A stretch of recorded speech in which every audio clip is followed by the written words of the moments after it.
ano virou e 2026 começa ainda com alguns setores do agronegócio sobretaxados pelo tarifaço imposto pelos Estados Unidos em 2025. É o caso do setor aí da cana-de-açúcar.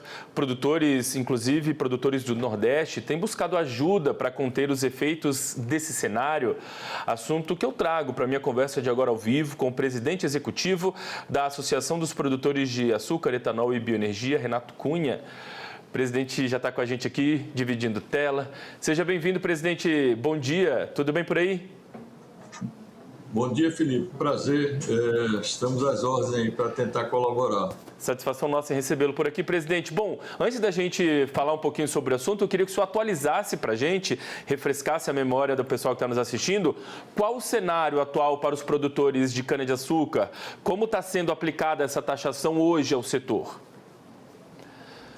Olha, hoje o Brasil está sofrendo, são 39 países que têm uma isenção na exportação do açúcar em cotas que não são significativas, mas têm um grande valor agregado, principalmente do Norte e Nordeste, que são os detentores dessa cota pela lei brasileira, por questões socioeconômicas e pelos paradigmas da Organização Mundial do Comércio. São 39 países, o Brasil é a segunda maior cota, deveria ser a primeira, mas a primeira cota é da República Dominicana, né? Não há um critério plausível por que essa disparidade, e nós performamos desde os anos 60 essas exportações de açúcar de apenas 150 mil toneladas e tem alguns acréscimos, já que alguns países não conseguem performar por questões climáticas e sempre demandam o Brasil através do governo americano, e nós sempre fizemos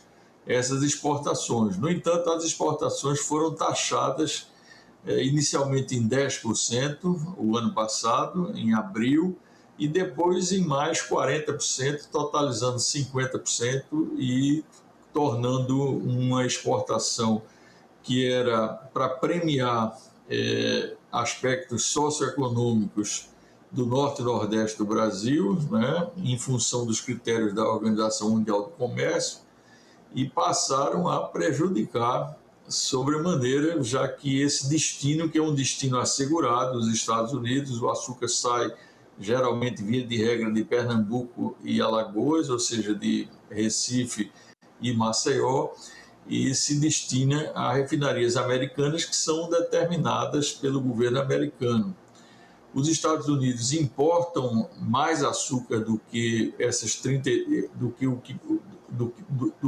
cotas de 39 países, que dá cerca de 1 milhão e 100, chegam a importar 2 milhões e 600, 2 e 500.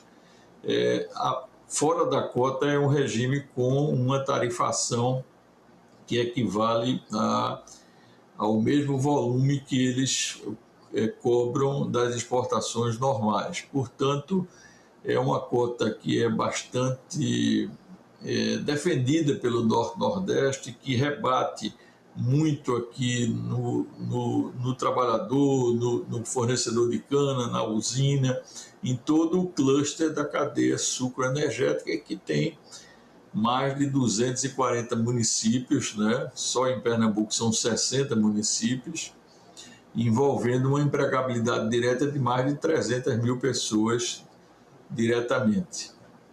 Presidente, ali no final do ano de 2025, o setor produtivo aí, inclusive de Pernambuco, né, estava negociando uma agenda com o Executivo Nacional, também com o governo local, enfim. Quais são as demandas hoje que o setor pretende apresentar, tanto para o governo local, mas também para o Executivo Nacional, talvez? Quais são as demandas? Olha, no mês de dezembro nós estivemos 2 vezes no Ministério das Relações Exteriores, né, e pedimos ao Itamaraty para focar especificamente nessa cota, já que o volume de 150 mil toneladas é um volume que é importante para nós, já que os preços são maiores e são também maiores para todos os integrantes desse programa socioeconômico que os Estados Unidos fazem, não levando em conta outras exportações do Brasil que já são tarifadas por si só.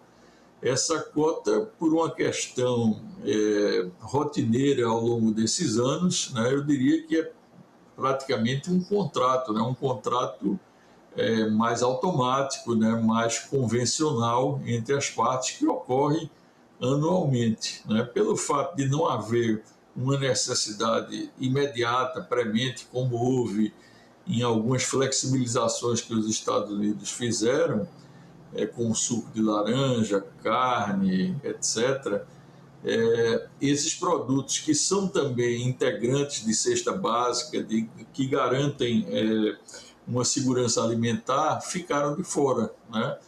E o pleito nosso ao Itamaraty é que haja um foco, de fato, nessa questão das cotas, até porque o nível de tarifação nosso é nos níveis maiores dentro das cotas. Tem cotas com menos de 20%, com 20% de tarifação, e a nossa ficou em 50%, sem existirem razões plausíveis, né, sob o ponto de vista econômico, né, de produção, econômico, e nós temos uma relação muito construtiva, muito saudável com o Departamento de Agricultura dos Estados Unidos, e somos fornecedores, eu considero, de primeira linha nesses fornecimentos. Né?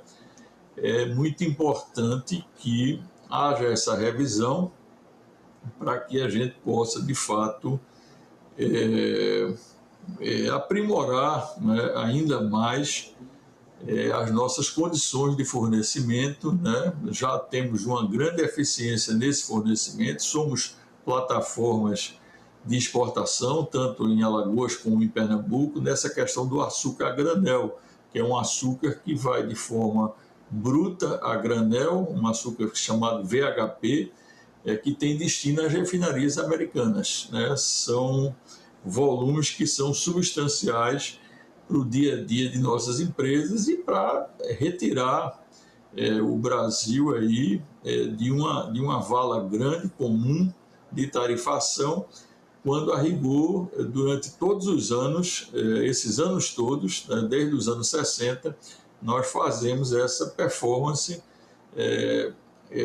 fornecendo de forma segura para as refinarias americanas.